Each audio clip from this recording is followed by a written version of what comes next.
What's good, y'all? It's your boy Batty Bills, and another episode of Boxing Talk, episode 2. I got my man PoRo with me. I got my man Keep Pushing Hard, personal trainer with me. Well versed boxing trainer. And PoRo's my PNC for What's the Numbers. And today we What's got TV Sports though? What's the Numbers TV Sports. Yeah, and we got a good episode today. We're gonna hit a variety of range of topics. This week we got So what do y'all think about Tank's contract situation, man? Like, it's his last fight. It's coming up May 28th with Romero, the shit talker, one of the biggest shit talkers, I done seen in boxing. And then he's a free agent. Is Tank going to continue down the path he's been on? Like, kind of like not giving us the fights that we want? Or is he going to, get in the ring with some, Tank never even went in and asked for a fight. He always let the promoters pick the fight. It came out recently. He said that he never went in and asked for a fight. He always let Florida pick all his fights. Basically, he was in it for like the big fights, the money and all that. They were, setting him up for the pay-per-view and all that. Not saying he can't beat some of these big fighters. I think he could, but he hasn't been in there asking for them. You know what I'm saying? I think, at the end of the day, we all trying to get the financial gain. So that's one of the major things. But I think wherever he go, if he leave, he need guidance. He ain't the type that, how like Devin Haney got his dad, Teofimo Lopez got his dad, Sean Porter. They had that like firm hand. You know how he came up. He got Calvin, but that ain't his dad, and you can kind of tell that Calvin. Yeah.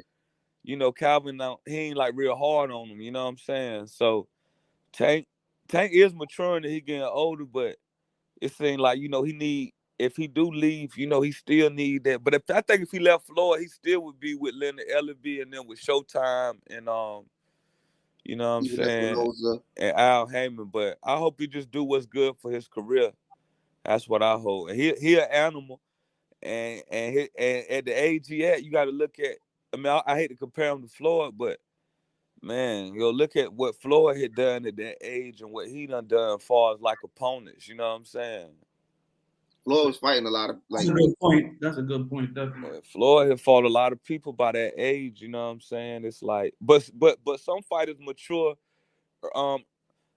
earlier than others. You know what I'm saying? But they say that the heavyweights mature slower. You know what I'm saying? So it may take them longer to progress their skills than it would a smaller fighter. But it's also different cases and different scenarios too. But Tank should be more than ready at this stage of his career for anybody.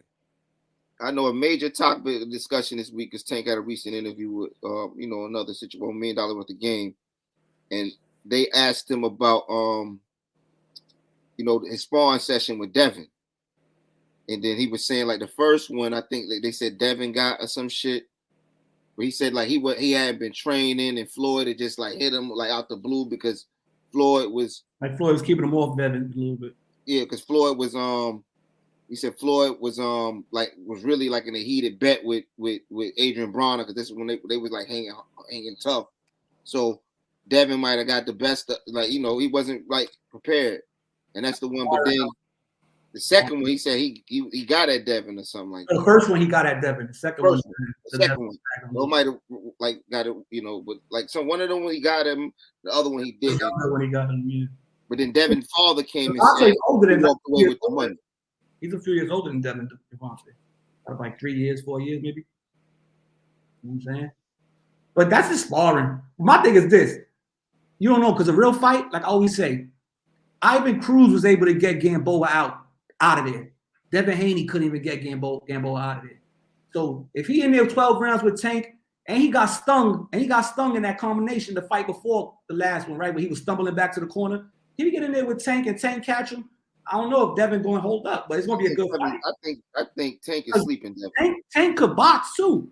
PoRo, that was you couldn't have said that any better. You know what I'm saying? That's exactly what I was gonna say. Like, man, them spar wars, them dudes be saying the stuff. For one, you got 16 or 18 ounce gloves on, and you got headgear. So like them dudes like Erickson Lubin, Devin Haney and them, oh, they fuck people up in sparring because they slick and their chin is protected. You know what I'm saying?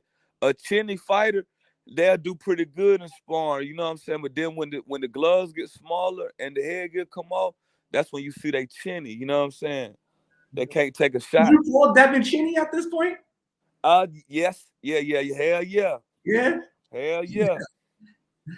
That motherfucker was cause he got clipped by what's his name? Lenars. And Lenars ain't really known to be a hard puncher. And he was fucked up for the last 3 rounds. He didn't recover well. And then the other guy, the last guy, I forgot the Mexican guy name, he clipped him with some shit at the end.